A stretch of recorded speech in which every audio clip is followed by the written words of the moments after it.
Are you a DJ? Do you want a social media checklist to help you grow and build your channels faster? We've put one together. Let's dive in and check it out. The fifth of our videos from our Hack the DJ event in Milton Keynes on International Women's Day, Friday the 8th of March. Myself and Myradh. For those that watched our videos before, you've all met Myradh before. She is Eats Everything social media manager. She also looks after Sasha, Patrice Baumel and Blondish. We sat down the week before the event, created a free social media checklist for DJs. Essentially, we went down through a load of tips, tricks, tools, content ideas that we both thought that you would need to know as DJs, and created a free ebook which you can grab below in the download below. Grab it. And then we sat down on a panel on the actual day and discussed our thoughts and thoughts behind creating this ebook. Let's jump into the video. Don't forget to download the book below. Please let us know what you think of it. Please let us know any questions you have about it. And I'll jump into the comments and answer as many as I can. I hope you enjoy the video. We basically made you a social media checklist for as a DJ. And you either in your inbox or probably some of you might be my junk folder, spam folder, but it's in there somewhere hopefully if you've registered. So we basically made this free ebook, which is basically, like I said, a social media checklist of things we think you should be doing as DJs. And myself and Myradh will talk you through it. But first, let's let Myradh introduce herself and tell you about herself. Just need to check. Oh yeah, it's working. Hi, I'm Myradh. I am a digital marketing manager and I work specifically with DJs. So I manage all of the online communication, digital marketing, social media for a bunch of different artists. At the moment I'm looking after Eats Everything, Sasha, Blondish, Patrice Baumel and Archie Hamilton.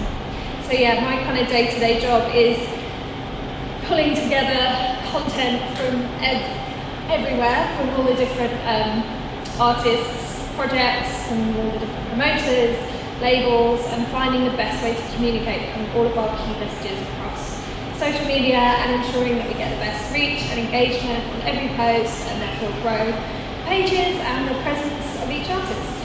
So. Amazing. Busy days and yes. lots of scheduling, I guess. Lots of scheduling, lots of spreadsheets, lots of content.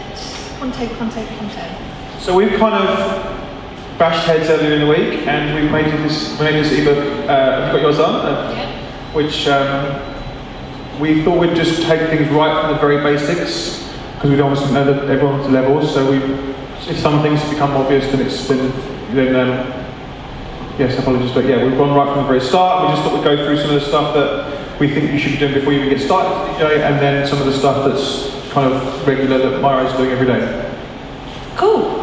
Okay, so should we start first page? Yeah. So first point in here is set up your Facebook page. Important differentiation here between page and a profile. Obviously everyone has their own profile as an individual on Facebook, but you need to make sure you set up an actual page.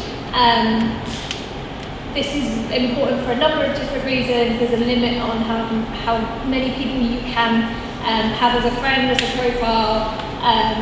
You can only go up to 5,000, so you need to have a page in order to grow kind of big time over long term.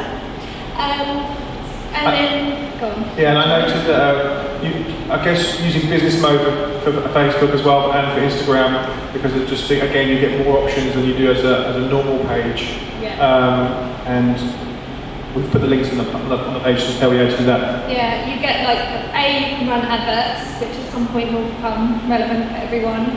If you're a business page on both Facebook and Instagram. B, you get more extended analytics. You can really begin to understand what's working on your content. And then you also sometimes get early access to different new features as well that come out. So yeah, make sure you're in business mode for sure. And then the next things I guess SoundCloud, Mixcloud, against Impro accounts, and a Spotify profile, which a lot of people don't really have, and they should have, and that's just a basic. Go to Spotify.com and register your usual DJ handle. Yeah. If you are releasing music, you can link your playlist that you're making from your private page onto your actual discography page on Spotify. But even if you're not releasing music, you don't have anything on Spotify, you can still just create a profile and playlist in there, much as you would as a normal user, and then drive fans to grow those playlists. Yeah, Spotify for me is one of the biggest things now for artists, because it's just, that's where you're getting all your listeners. That's where the general public listen to music now, which is where you're going to get more fans quickly. And there's a lot of tools in there that can help you grow as an artist. And playlisting is one of the major things. Yeah, playlisting is really important. It's a really easy thing for everyone to do. It's a great way for you to kind of communicate your brand and your identity as an artist, as well as actually growing a following within Spotify, so that when you do release music, you can just drop your own tracks in there, and you'll have kind of instant plays from those regular fans of your playlist. It's also, again, the basics of a DJ, creating music in an order. So, you know, it's very simple. You're going to find new music within that program, because nearly everything's on Spotify now. Nearly everything, apart from some niche stuff on Bandcamp, but Vine, of course. So the next thing we kind of looked at is which tools you should use. Kind of, I made a list, and you've got even an advanced list because you use some mega stuff. But I kind of went through the real basics of things like having Pages Manager on your phone, having Ad Manager on your phone for Facebook, using iMovie, having a program called Canva for designing, doing quick assets, images and content for social media. It's free, it's quick, it's a really good piece of kit. And I'm now using it so much. In fact, I even made this ebook in Canva. That's how good it is. Things like Instagram reposts, things like there's a Pulse app, which is for SoundCloud, which tells you where your tracks are being listened to. It's a stats app for SoundCloud.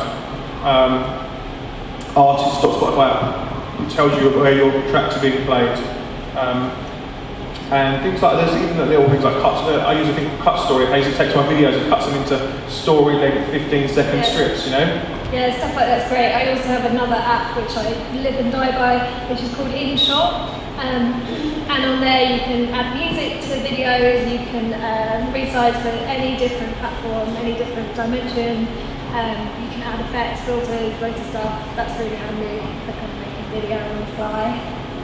The next thing we went through is how you come up with content as a DJ, and we kind of asked some questions that on the checklist you can ask yourself basically, like, what are you into outside of music? These things all can build your story online, you know, build your presence. What subgenres of your main genre do you like? What other music can you talk about that's not just the main stuff you're talking about? Yeah, I think when you're kind of thinking about your content, you almost need to come up with a bit of a content strategy for your set. So working out what are your priority messages that you want to communicate online. So you know, if you play vinyl and you really want to hammer that home, and you're a real record digger, that's, you know, an angle that you really want to push, then you need to make sure that you've got posts in there kind of every couple of weeks showing you with vinyl shopping, you know, with your collection, that kind of stuff. If there's other particular messages that you want to communicate, I think, like what you were saying, building your brand outside of just music really helps people to get to know you as a person, really understand you and see you as more of a three-dimensional character. So make sure to address like your other interests, your personal life, that kind of stuff gets really good engagement on all platforms really. Yeah, I guess if you're making music, those spinning clips they're just nailing at the moment. Like, as much as I don't really like them, they really do. They do work. So just use them. What's working, to use it. Yeah, definitely anything to do with kind of behind the scenes in the studio. That's really great content. On the road, like when you want to be making sure that you recap every single gig that you're playing with a good bit of video, or a really great photo that sells the reaction to your sets, so that you're really showing people that you're making moves in the club. So it's not just like a video. Make sure your quality is very important when it comes to that kind of stuff. You want a crowd going off otherwise don't post it, you know. But yeah, showing kind of any gigs that you have behind the scenes in the studio, and then your personal life and your other interests, that kind of will build you out as, you know, ticking all those main boxes. The next thing you touched on was uploading music, and I'm obviously a big fan of that. So using things like SoundCloud, Mixcloud, and even Instagram, uploading music to Instagram, making sure that that is a big platform now, and people are discovering music that way, you know. Using private SoundCloud links to send music out, because you can just track stats, you can track when people have listened to it, and it's still really valuable for me. I receive music, I can't stand Dropbox, and receiving a SoundCloud link is a priority for me. Yeah, and the other thing kind of about uploading music is making sure that you have a set somewhere online, like on SoundCloud or Mixcloud, so that you can point promoters to say, okay, this is what my sets sound like. You know, whether that's a live recording or a mix that you've made at home, you need to kind of show people what the product is that you're delivering when you go to a club. Yeah, I agree. We just got one of our artists booked because he had a live. The promoter only wanted to hear a live mix because they wanted to hear what he played in the club, as under things like pressure and, you know, different lighting, and the mixer wasn't working. He really wanted to hear what that mix was like, you know. So having one that's in the studio and having one that's live is you know, really good. Also, if I'm from a website point of view, someone comes to me and goes, can I have a mix on the site? I will literally go and look at their SoundCloud and see what they've done before, and if I can listen to previous mixes. And if they're not even putting them out themselves, then why should I give you one, you know? Yeah, totally agree with that.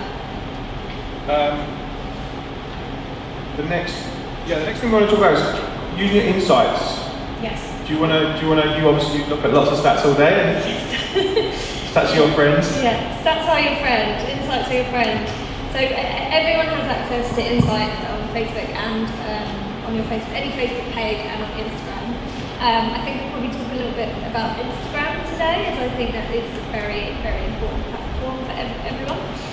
So if you actually go into your Instagram page, find the insights like in your settings, it gives you some really interesting information. So you can always see every week like the difference in engagement from the previous week, the difference in the actual reach of your posts. But the feature that I like, sorry. The feature that I like the most is the content feature. So if you actually, within your insights, you have a look at the content, you can then sort your content by the highest engagement in the last year, in the last week, in the last month. You have a bunch of different options. And you can actually see what's the top performing content on your Instagram. You can just see that as a summary, and that gives you a really clear idea of what to do more of and what to do less of. You're noticing that, you know, you look at that, and right down the bottom is like a lot of flyer posts or kind of graphic images which just aren't really connecting. Then you need to take that feedback and you need to make a change and look at the content that is working and do more of that. That's the most important thing I can communicate about social media management than anything. Look at what's working and learn from that. Yeah, test and learn all the time. And it's trial and error. Sometimes I'll post something, you know, that the whole team's really confident, this is going to be amazing, it's going to do really well, and then it doesn't. And then it's kind of up to me to go analyse and look at it and go, okay, well actually maybe the tone wasn't personal enough, or maybe the lighting wasn't as great as it could have been on that video or that photo. Just have a look and think about, okay, why did that not perform as I might have liked it to? Hashtagging. Yes, hashtagging. If I put hashtag techno next to a Friday, people get more hits than anything with Tango. How important is hashtagging? I think hashtagging is important, definitely. I think don't get too stuck on it, but I think, yeah, definitely work out what hashtags are right for you. Definitely genre hashtags, any hashtags that relate to the place which you are. You can actually search and find kind of like what are the trending hashtags at each moment in time. If you have a look and go on the search, you can see recommendations of different hashtags. You can get deep into it, but I would say it might not be the best way to spend your time. So just go with kind of what feels natural, kind of go down to 5, 10 different hashtags that you feel are right. Don't hashtag other DJs' names, that's a pet peeve for me, but that's just me. Genres and locations and the labels that you're on and anything you're associated with. And always tag the location. Tag the location in every post, that's really important. Because it puts you in the location streams, which just, I think there's a crazy statistic, it's something like you get as much as 60% more engagement if you tag those. That's just such an easy win. Think about the time you're posting, that's obviously a really important thing. Again, you can use your insights to analyse what's the best time to post, so you can see when the majority of your audience are online in your insights. I find across most of my artists it's about 6 p.m. UK is a good time for Instagram, but just double check against your own insight. Is that because they have global fan bases and you have their people are all rising in the States and that's the perfect time because you catch Europe and you catch North America and South America. Yeah, they're not charging up. Okay. And then I guess, are we completely out there? Got about 1 minute, talk fast. Okay, cool. And then let's go. The last section for me is, which you said is all about using all the features. Yes, so making sure that you are, my most important point for this is, are you using Instagram stories? If not, why not? It's amazing. You get such an incredible amount of follows and interaction from there. So, there are a lot of people that go onto Instagram and will only look at stories. It's such a useful tool and it's just as important as your main feed. So you need to be using the two of those in tangent with each other. Yeah, use live, use stickers, use questions. GIFs on your stories. There's just so much you can do with stories. Again, you can get really deep into that if you want. I went to a talk at Instagram just about stories and it was next level. Like people are crazy about them. From a Spotify point of view, I make sure you get followers on your artist page once you start releasing because you get free exposure from Spotify and Release Radar. Yes. The more followers you have on your artist page, the more Release Radars you basically hit it onto, which gives you free exposure. Yeah, that's great. Definitely that, and then obviously the playlisting feature which we talked about is really important as well. Facebook, because they want to push their new products, so when those new products come out, if you make use of them, you should get higher engagement on those posts and those stories. Amazing. I do that as well. This is great. Yeah, every time there's a new feature, it's like I want to use that as quickly as possible. Oh, we have questions, right? Oh, we've got lots of questions. Mike Man. How do you go about uploading videos and mixes onto YouTube or Facebook without them getting deleted? Without them getting deleted? YouTube, generally we don't upload mixes onto YouTube. You can try and keep those to SoundCloud. When you see videos of DJs mixing, they have their own channels of them actually mixing, how do they have it without getting removed or something? So you can actually upload other people's music on YouTube, you just can't claim the rights for it. Do you have to write something else? No, it just means you can't monetize it, and it means that the label who own it can then claim those rights on the back end. So you just won't get any money for it, basically. They'll take the money. Yeah, uploading music to, we do that all the time, uploading music to, especially mixes, because YouTube? Yeah, they get loads of exposure on them now. Okay. Well, actually, sometimes more than SoundCloud now. Which really? Interesting. And those short videos on YouTube, the short 7 minutes on YouTube is a really good time for video. Yeah. If you're doing a mini mix, do 7-minute mini mixes and do them once a week. And then you just can't monetize them, but then why would you? Well, you don't need to. It's exposure for you, basically. Who has questions? Hello, I'm paying for Facebook boosts. Is it a good thing or not? Because over the years when I've been doing it, I'll get a few hundred from India and a few hundred from Africa. And even though I'm putting in demographics, it's not actually hitting the target audience at all, as far as I'm concerned. So what do you say on that? When you actually are doing the boost, are you targeting the boost? Yeah. Yes, you are. Yeah. Okay. I mean, I boost a lot of stuff. I think it's really good to boost on promotional posts. If you are having a problem, I have had that problem in the past. What I have done is, if there are countries that really, really aren't relevant to my artist, you can actually block them. You know, if it's a country which is just, you're getting hundreds and hundreds of likes from, and you've got no fans there, no real fans there, you can actually go into the settings and block that country, which then will mean it stops serving ads. Yeah, to those nations. in business manager, you can include countries and exclude countries, Yeah. which is really, really useful. Yeah, that's good. But I mean, I do use a boost. I try not to boost organic content that's like kind of real in the moment content, because it just feels a bit odd. But if you're trying to promote something, Facebook ads and Instagram ads definitely are really, really effective to help you reach your goals. So it's worth thinking about. But just make sure you get the targeting right, because you can waste a lot of money otherwise. Next, hello. Please can you explain the difference between hashtagging the actual photo and then in the comments box on Instagram? How does that work and how does that affect different? You mean tagging, as in? Hashtagging. So the hashtags will go in the comments, and then and the actual photo, that's where you actually tag other people that are in the photo, or other people that are relevant to the photo. So you can't actually put hashtags in the photo. Are you talking about putting hashtags in the caption and then put cap, or in the first comment? Yeah, what's the difference between tagging the picture and then in the comments box? Does it have any different outcome or?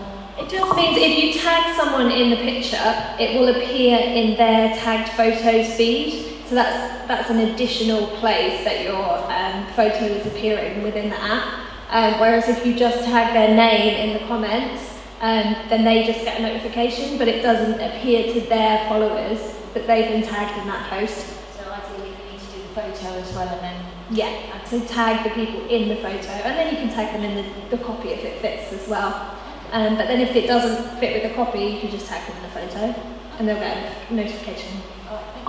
Does it actually matter for putting the hashtags, we've been reading lately, the hashtags within the comments, Okay, or so in the first comment? I've been told by a hashtag expert that you should put the hashtags in the actual text itself, not in the first comment. Yes, I've been told both. Yeah, I'll have you. Well, Interesting. I've been doing both and then analysing which one. It does And what- turn out much better if it is in the Yeah. initial post. And you There was can- this big hoopla about it. Yeah, there was a In lot. the first comment? Yeah, but you can actually hide it as well. If you just do like a few dots, then you can hide the hashtags below the line, so your caption kind of doesn't get diluted. Yeah. Any others? Oh, you Matt, you want to ask? Yeah, I was just going to ask, well, because I've been through this before with you guys, and actually it works really well using the hashtags in the text. What I'd say is, how much value do you put on having that consistency across all your social media platforms, as in the same picture on all of your social outlets, to make yourself recognisable instantly, no matter where people go to find you? Do you mean the content, or do you mean the profile pictures? Actual profile pictures. Yeah. So if you're, would you say that it's important to be consistent across your Spotify, Mixclouds, you know, all of them, your Facebook, your Instas, and your Twitters? Yeah, definitely. I say change them all at the same time. If you want to update them everywhere and make sure they're the same. Yeah, a unified look across all social media. Yeah, content-wise, know the right content for the right platform. Yes, of course. Yeah, content. Definitely vary per platform. Give people a reason to follow you on more than one platform. Also, another more pedantic one is like the hashtags. Yeah. Is it that big of a deal to use the same all the time, or are you meant to mix them up? Because they say mix them up quite a bit when reading lately. Yeah, mix them up based on the content. Yeah, So always it's all your about. main 5 or 6. Yeah, if you have your main 5 or 6, like your genre, etc. But then think about other hashtags which relate to that specific post and the message of that post. Cool. Any others? Probably loads. I know we were chatting the other day about content and just developing content ideas for yourself. Yeah. Kind of working out where you the different parts that make up yourself, basically, and what's your DNA. I don't really want to. It's not recording, is it? Yeah. So I'll pop it out. I don't want to lick someone else's idea because it's their thing, but basically, trying to find 6 things that make you up and make you talk about yourself, and then that will help you design your content, because including one of those things into each part of your content would then it gives you the if you're thinking about having a post a day, that's 6 already, you know, and you're rotating them, it's going to give you a varied output of content. And you can vary how much weight you put against each of those 6 things. So there'll be some categories that are really, really important. Excuse me. Like your studio stuff, or your music stuff, or your DJing stuff. That might be like 50% of your posts, and then there's 5% photos of your cat. You know, that kind of thing. Cool. Are we there? We are. I think we might be. Yeah, we're good. Is anyone have final questions for Myradh? Just one last one, that was all. It was about Instagram in particular, about using the Instagram generator. That is quite a good idea to, you know, put in the ones that you intend to use, and it gives you the most trending one. Yeah. What I found, and maybe it might actually be great that said this, don't use the same hashtags all the time, because Instagram can pick up on it and your reach may be increased. Yeah, definitely vary them. Obviously, if you have your own hashtag, include that all the time, but there's a huge number of ones which really work well for you, but yeah, definitely vary. Yeah, the hashtag generator apps they're really good to kind of find the right hashtags for you. Brilliant. Thank you very much. Thanks for joining us. No worries. Thank you.